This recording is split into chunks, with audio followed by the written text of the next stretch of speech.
My apologies. We good, Jack? Yeah. All right, so welcome to the special hearing of the City Safety Enforcement Area meeting. We've got one item on the agenda, policy discussion on funds of HCC and the development of village projects. Heather, do you want to lead that off, or want me picking up where we left off last time? Yeah, I just wanted some direction before we schedule.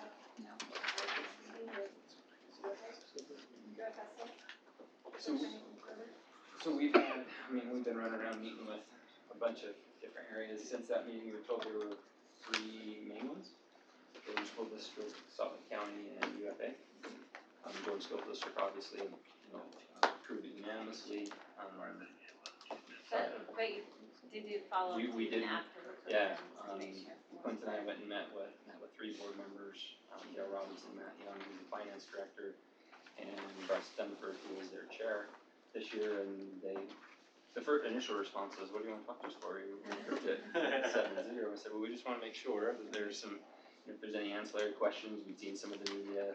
There's starting to be some pushback on the CDAs, etc." So I think we had a good conversation explaining exactly what this is. One of the things that was pointed out there, and then again, meeting with the county, I believe, when we showed them those numbers, is in the financials in the report.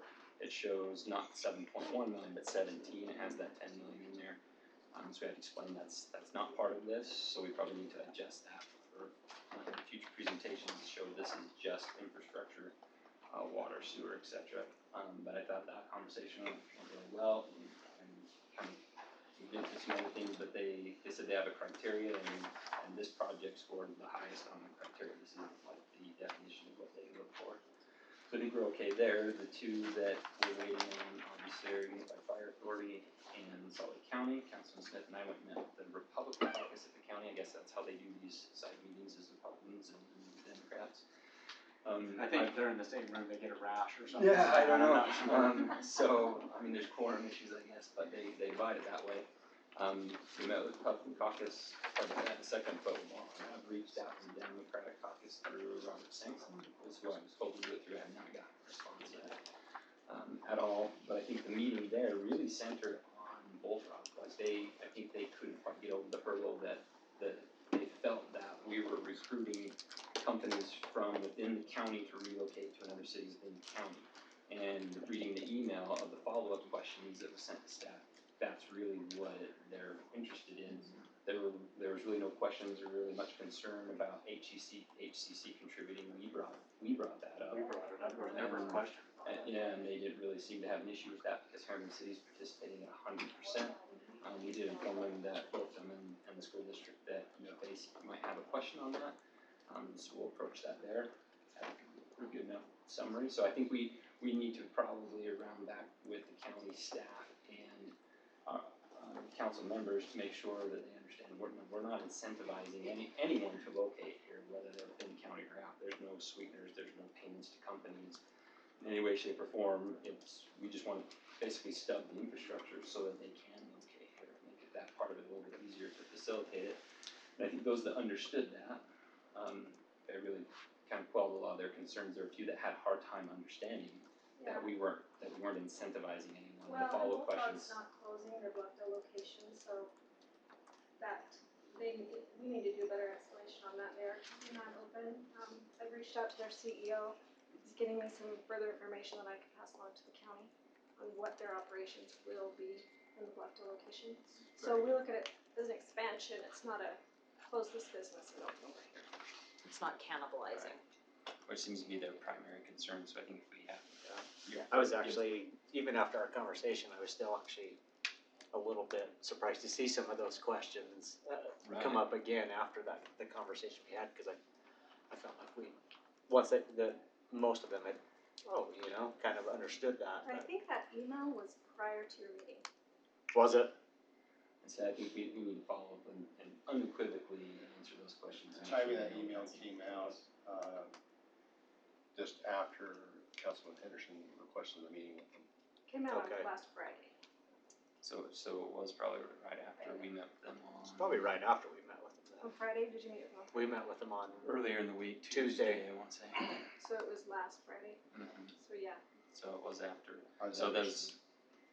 So we need to overly, Yeah, what's interesting over-explain to us is they have some of that information, so to ask them the same questions again has been interesting to us as well, so.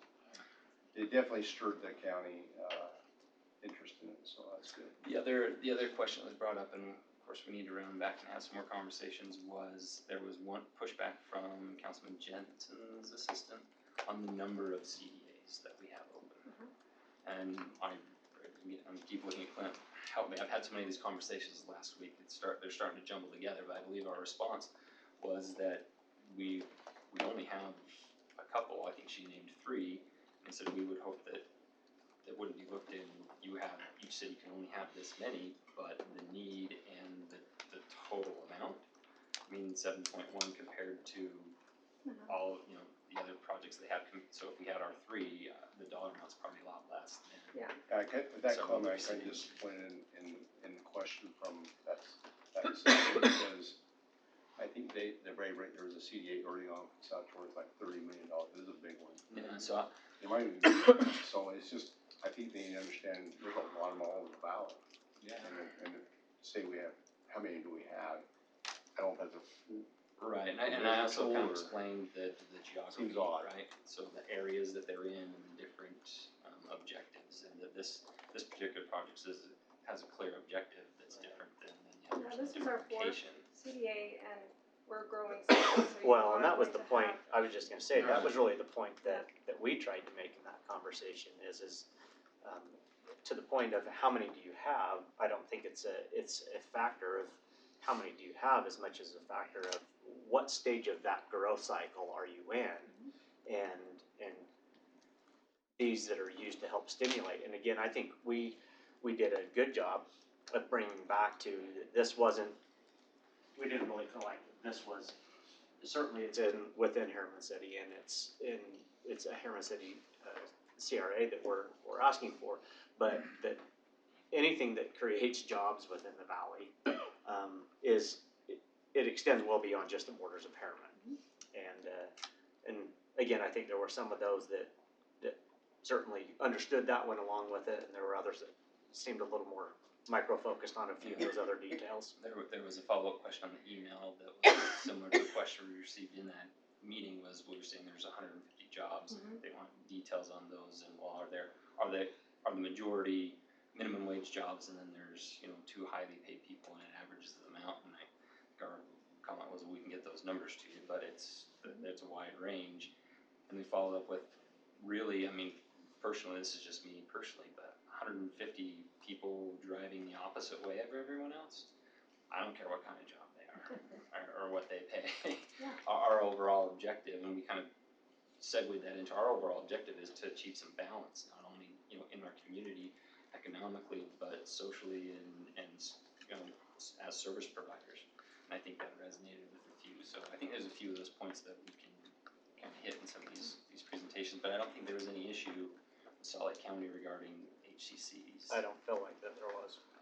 Which kind of leaves the last one, UFA, and we've had, Sherry and I met with Councilman Stewart. And his opinion was that he thought that we would, with a good explanation of the things that we detailed to him, that Harriman City is participating. I guess one of their big things is that one of our former council people that was a representative on the board made a point that the cities requesting this money need to show their participation. as a keyboard members. Right, and that was being held out as one of the things of why HCC needs to participate. But I think former, not I was trying to. but that was one of the key points, I guess, in our explanation that Harriman City is participating at 100%, and then the reasons why we would like to look at HCC as a separate entity and different provider. They're probably the one agency that's going to be affected the most by anything that is built, whether it's all the things that we talked about in our prior meetings.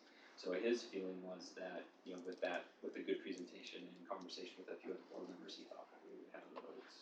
So I know what Heather's request is, kind of, do we reach out to the fire service area and say, put on their next agenda, because that was the intent? Which is next week.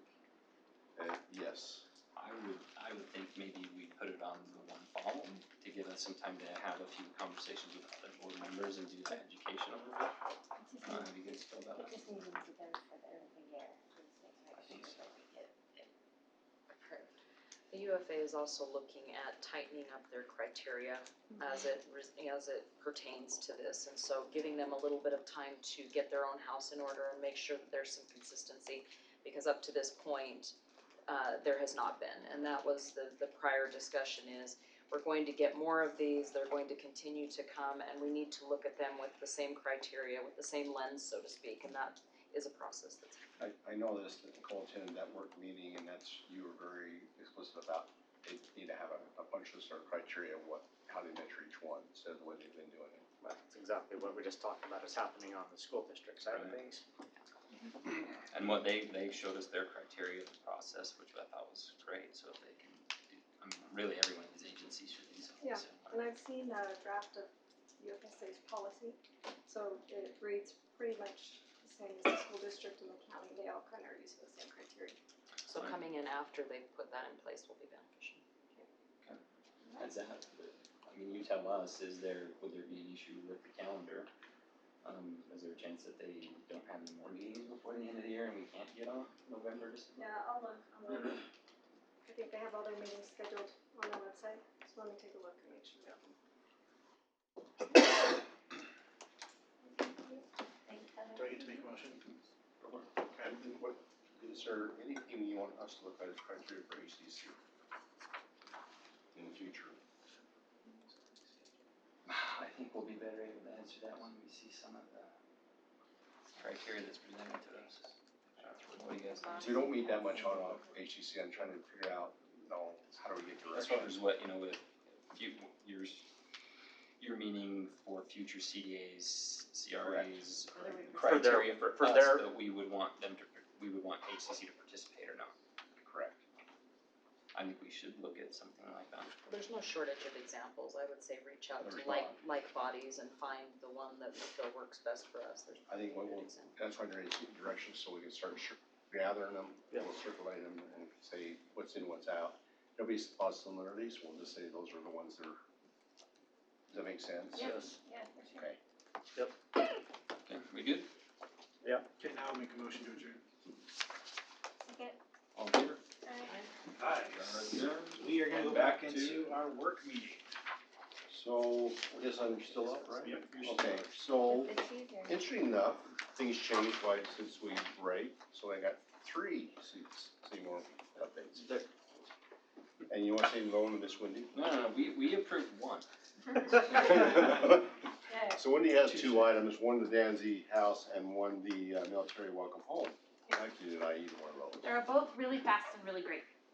We always appreciate what you do. Pass those down. Shelley Peterson and I have been working with the new Military and Veterans Committee, and they have crafted what they would like to do for a military welcome home for members of the service that have been serving outside of the country for at least 30 days. We had originally talked about doing a procession. We'd find out when they were flying home and try to coordinate all that, and it just became too big of a coordination effort. And so instead, what we'd like to do is invite them to a city council meeting and be recognized at the city council meeting, and then have the procession from here to their home, if they would like to. So review that. If you have any questions or concerns about that, just reach out to Shelley or I, and we'll run those through the committee. Any questions before I move on to the Danzy House? So the Danzy House, when the developer went through the approval process, they were approved, they were gonna knock the Danzy House down, which is on the top of kind of this ridge. They were gonna bulldoze the house. We stepped in and said we'd like to try to preserve it if we can. Their original plan was approved to bulldoze the house and then gradually slope the property down to the back of the property lines that are gonna be way down below. So in order for us to save the house, we have to retain the house. So the cost estimate that we have right now is about $220,000 to do a retaining wall to keep that house up from slipping down into the new homes down below. So Alan and I have talked a little bit. This would be park impact fee eligible, so we can take it out of that fee. So I'm just coming to you to see if that's something you want us to move forward with. We do have to move a little bit quickly on this because they are already moving out there. and we don't want anything to happen. So, Is there an And option the reason to it makes it relocate park- it? to relocate the house, Mhm. I don't think we have time to do that. Blake, So it makes it, In lots of little pieces. Blake and I have been working with the developer for a while. We're at the Um, point where if we don't make a decision, Ivory's gonna wanna knock it down and grade the slope and move along. the one thing that makes this impact is a new park. Families not It's willing to part do of the anything design. for their own legacy? It will They be don't part of own the design. property. It's not, They still I don't. would say, deficiency that was in an existing park that was never planned for. It'd be very careful how this money's been spent. I guess I'll ask the question then in terms of overall park needs, park impact fees. Where do you land in expending $220,000 For a wall. for a wall? It hurts my feelings a little bit, but I also feel like this is one of the last pieces of the original, I mean, the house was 1869. It's an original historical place, and so we have so few of those left that are able to be restored. And we do have some plans to make this a really nice area with trails and the cabins and some of those history pieces. So this really is a good chance for us to restore some of those years that we won't get back.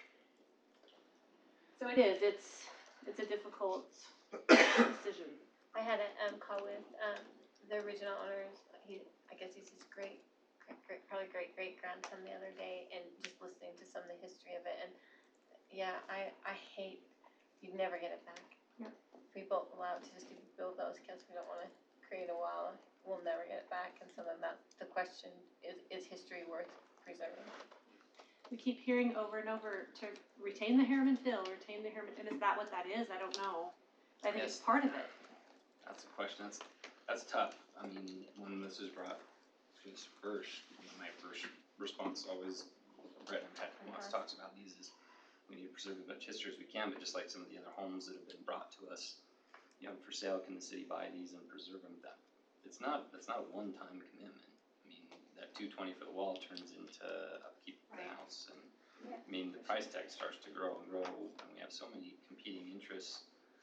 I mean, park impact fees, I mean, how many of these developments have come in, including Danzy, where one of the big questions we had is, okay, well, you're gonna give up this land for the parks, that's great, but how is it actually gonna get funded and built, et cetera? And I have a hard, that gives me heartburn, I have a hard time with that one. Back to, honestly, to piggyback on Wendy's comments, I think that when you talk, again, our community rapidly growing, and there's a lot, again, going back to saying, retaining that Harriman Field, I think we have very limited numbers of opportunities to preserve part of the history and the heritage of Harriman, and I think that is important to the community to do, and I think it's important to do that for not only the residents and the families that have been here, but I think it's important to do that to help educate those that will live here, that don't currently, and just understanding the community that they live in and where that has come from over time. And yes, I appreciate the way Wendy put it, that it does hurt her feelings a little bit to expend that money, because there is always going to be those competing interests, and it's a fine line in trying to balance that and meet the current demand that we have for parks, and knowing how few opportunities and how important, at least to me, I believe, preserving what history we can. I think that's something that's important, and I have some, I guess, I'm not gonna say concerns, but again, well, to Wendy's words, it hurts my feelings a little bit. But I think that I will, knowing that we've taken that step, at least potentially as a council, to preserve some of that, I think I'll get over the hurt. What are the plans for it? Is it just gonna sit there and we look at So it? I've been working with a restoration masonry specialist. He says the house is in good condition, and he's putting together an estimate for repointing, which is remortaring in between the rock. The rock is really solid. So between that house and some of the other historic houses that we've seen out here, that one is in much better condition. I mean, it was lived in until a year ago. So it's in good shape. There are grants and funding available to help with those types of projects. One of the concepts that we've been working on includes moving all of our cabins there, the 3 cabins that we have, and then putting in a parking lot, and it can be a place for students to come learn about the history of the area. We've moved the memorial that's across the street over, and it would also act as a trailhead. So For the house itself, are we going to restore it, have it be a museum of sorts? I think at some point. Or, it's that's where I have a hard time, I'm sorry, I'm just the eternal planner thinking ahead, Yeah. that this is one thing, and then it's going to be Sure. restoring There'll it. be more And things. then it's So, gonna be using Yeah. it, like what is this price tag going to balloon to? And we're trying to get to that. Originally, I had hoped to be able to retain a lot of the property and put a reception center type barn at the top and make it very inviting for meetings and retreats and weddings and those types of things. And the house could be where they do all the catering and prepare all the food to take to the reception center, or the bride can get ready, or they can have a bridal shower, so it becomes a rental space. But the retaining for all of that was just way too much money. And so we just brought it down to the house. It was $1.8 million to retain that entire side. So we re-engineered it and brought it down to just retaining the house. So eventually we'd like to make it a historical park, and it'll be a trailhead, we'll have parking. We're hoping that we can work with the county and with the developers along U111 to do an asphalt trail around that entire thing, and it'll be a great trailhead for that area. You know, Kelsey, I'll tell you this, watching the last 20 years of Harriman, not the whole 150 plus years it's been in existence out here, I will say this, councils have given direction and made decisions for us to do things. We didn't put a basement in this building. You heard that in the conversation the other day. I remind them of it every day. Thanks. And I said that night when that was approved, this is gonna come back to haunt us. This is one of those things, I will promise you, if you don't help preserve its history 23 years down the road, someone will say, who made that decision to just knock that house over? And we've talked about it this past, you have the John's home, you have the Kathy Coombs house. You have very few opportunities left to preserve any history, but here again, it's still your decision. But you'll be the one that made the decision either way. Sadly enough, right? So Blake But might we know have- a sorry, little bit more on we the have- timeline. We have continuing things with every park.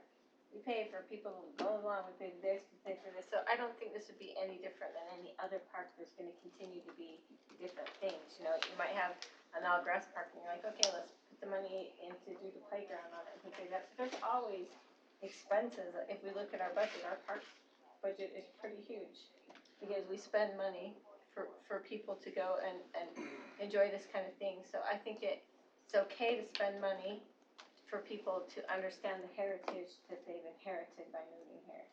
With the difference of the scenario you're painting, this being the one that is a piece of history. Yeah. So I'm inclined to support. Sorry, I mean to Blake, do you interrupt know more about the timeline that we're looking at? We've been working with Ivory for a little bit on So this. they are installing their sewer right now for that first phase of the subdivision. Their plans have a couple of comments left, they just got returned this morning. They have some water line comments to address. When they get approved, which will probably be Monday, Tuesday, Wednesday next week, they want to start installing all the utilities and pave within about 3-4 weeks. So they'll build a model home up on the east end of that project. This house is down on the west end of the project. They have a couple of lots that they'd be willing to hold off on maybe for a little bit, like a month or two. And I think that's it. So we're getting close to a deadline here on it. Get the family to match a donation. The other line, go with what the council wants, but for me, I just see it. So I think we need actual nods for people who are supportive and people who are not. Not me. So, Yes. yes from Clint, yes from Sherry, yes from Paul, and I'd say it's probably a yes from me as well. Simply because think we can go back and, I've been to meetings that other cities have had in their historic buildings that they have taken extreme pride in. And they are grateful to show the history to everybody else that comes, and I think that we need to preserve that if we have that chance. And so I'm supportive as well. So I'll hopefully get an estimate back from the Mason in the next week or two, and hopefully it will all come together at the same time so we can make an informed decision as far as what it's gonna really cost to repoint it. And then I'll keep you all updated on the progress. I thought that was supposed to be quick. Thanks, Oh. sorry. Thanks, Wendy, thanks for taking that time. The other one we wanna talk to you about, and I have Blake talk to this, is we had a meeting with Georgia School District last week with, their staff members and, future potential school sites in Harriman.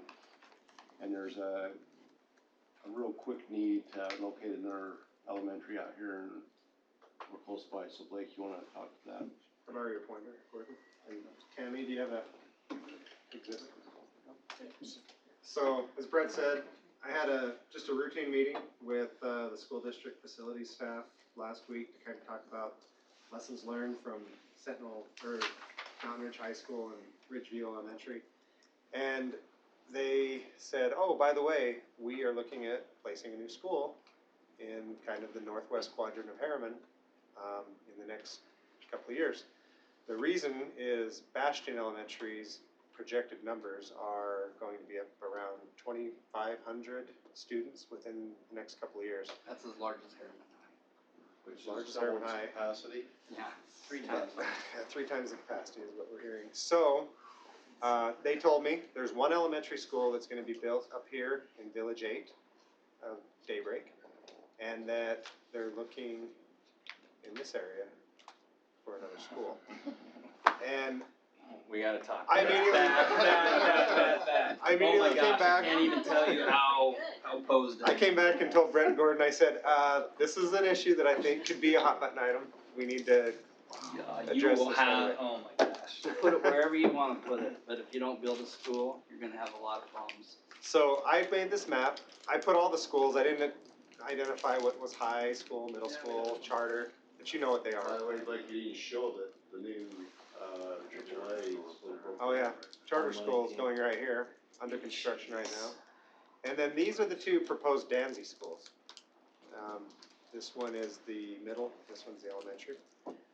And so, I was coming to the council to tell you about this, and now that we have a board member here, we would like to, I don't know, see what the council's feelings are on this. So our biggest concern is if the majority of the kids gonna go to elementaries on south of the 118, okay, that's one discussion. But if it's co-shared, if they locate it in Daybreak 9, you call it? So that was one of the options, is there's another village. Then you out have a here, lot Village more 9. kids crossing 118th, and that's what we gotta vet out. The safety is our most concern here, than more than anything, and then having our school has kids that have to cross 118 is a failure plan. What's the plan to put schools in Olympia Hills right now? Not our concern. I didn't hear the question. What's the plan to put schools in Olympia Hills? I mean, if we're talking about putting it in this area, it would seem that Olympia Hills and the county should They be. can't until they build it. I know, There's no but- infrastructure. They said to have it up and built in 2 years. So, so if I can speak, we're willing to put it wherever you want it. This passed on a 4-3 vote, and it's not another elementary school, it's a middle school in West Jordan that would be built. And we'll probably go to year round. 7 of our largest capacity schools, of our top 10 are in Harriman. The only one is not, is Ridgeview, which opened 250 kids over what our projections were last year. Next year, that will also join, we'll have 8 of the top 10 schools. And so, we're paying this off on a lease revenue bond, which we can't afford to build any other schools on a lease revenue bond. So the next time you'll get a school will be on a bond, and we have no plans for a bond to go out at this point. You said this is a middle school? No, if this doesn't get approved, the other half of the board wanted a middle school in West Jordan. Well, we need to look at a location on the other side. So we'll take it anywhere. You So, have. we need to start figuring out the traffic and safety are concerns and we're hearing how many kids are gonna come into this area. Not, so they don't have to cross Wayne, was our number one thought, cause we was in the heck, no, push over the daybreak. How many of the That's students? a bad plan, so then we looked, the school district has required more properties down at the end of that red area. Can you point that, Blake? You got This underneath. Okay, and if you look at the 64 West line, that's the pole line now, the road doesn't go all the way through, but that makes a little more sense, a little further away from the schools. But that's the only thing we could come up with. Everything else, we went bad, ugly, worse. So you just have Look at to- this, I got Yeah, one of these. So I'll say, just off the top, I mean, I see some people in here that would be, like, this is, unless it's on this side of it, I'm telling you right now, you're gonna have hundreds of people in here protesting, in your meetings protesting, that's terrible. But this area, the SLR area, I'd say that's fair game. We looked at that That's side what we're as asking well. about too, so we just wanna get your opinion, so we wanna give the council some, or the. We looked at anything that's gonna impact Herman Boulevard more than our school. We just couldn't feel like that was a good plan either. Has to be off that road somewhere. Sorry, Blake, it's your project, not mine. Yeah, that's true. Harriman Boulevard is inundated with school traffic right now, down here. They've just pushed more out here. We just wanna take back what you guys like. The way down, Paul, the way is that red piece, that the school district has 100 acres there right now. I said 64 divides it. Put it on the east side of 64 there, that's outside our city boundaries, but we do have a water main there. No way.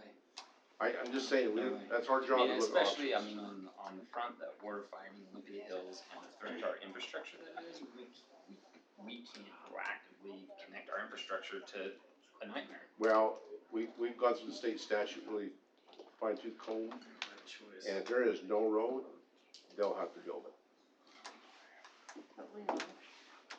But School but district will. it Yeah. puts all of that on our roads that can't handle it. That's the issue. Just like the stormwater with Bluffdale, you have an existing amount that it can handle. What's proposed, we can't handle. Are you talking if it's located in the Olympia area? If it's, so this, they're talking about right here. No, that's the Aaron. red. This is There you go. Olympia Hills. So Right. they're saying if it's here, it's in Olympia Hills, so that's 6,400, Right. right?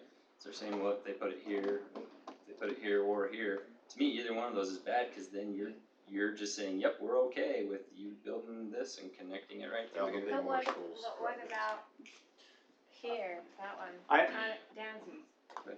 You already own that one, don't you? Don't you already own it on We on Danzy? Danzy, yeah. The problem is they won't doesn't- have the road built in time for yeah, the it school. doesn't. You don't have Danzy. Same thing, no connectivity.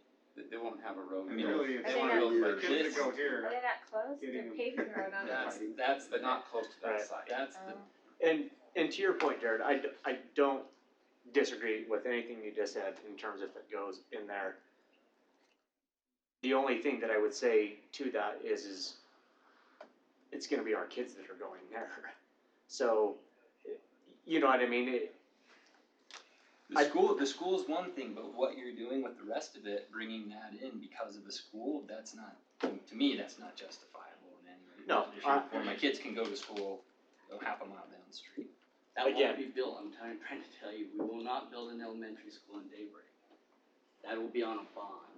I'm not talking about Daybreak, I mean, this, if you want it over here, I mean, this area And is there, I'm cool with wherever you wanna put it, but, it's man, not building. The kind of decision you're making is to keep on overloading our schools currently, wait for a bond whenever that happens. Or have them cross here in 18th, that's kind of where you're at. that's, Can't you put it down that's here? 118th, this area, what's wrong with this area? Nothing, that's what we want you to tell us. You've got, this is 126, you've got a new water line that supplies this There's area one that item, we if you put put it in. in SLR, with open space, what is it, Brett, there's 5 acres of open space that you lose. Is that what it was? Find out what it is, It's shared open space with the school, it counts, double counts. find out exactly what we'd be dealing with. So we can report back. And if it reduces. You're comfortable with the. Just brought that, but memory has it's like 5 acres, yeah, shared space. Why can't they swap and go right right, cause if Why can't you swap and go right? it's on the side. Oh, no, never mind. You know, this is- Right there. It's Sherry, She's look done, once. she's just done. good.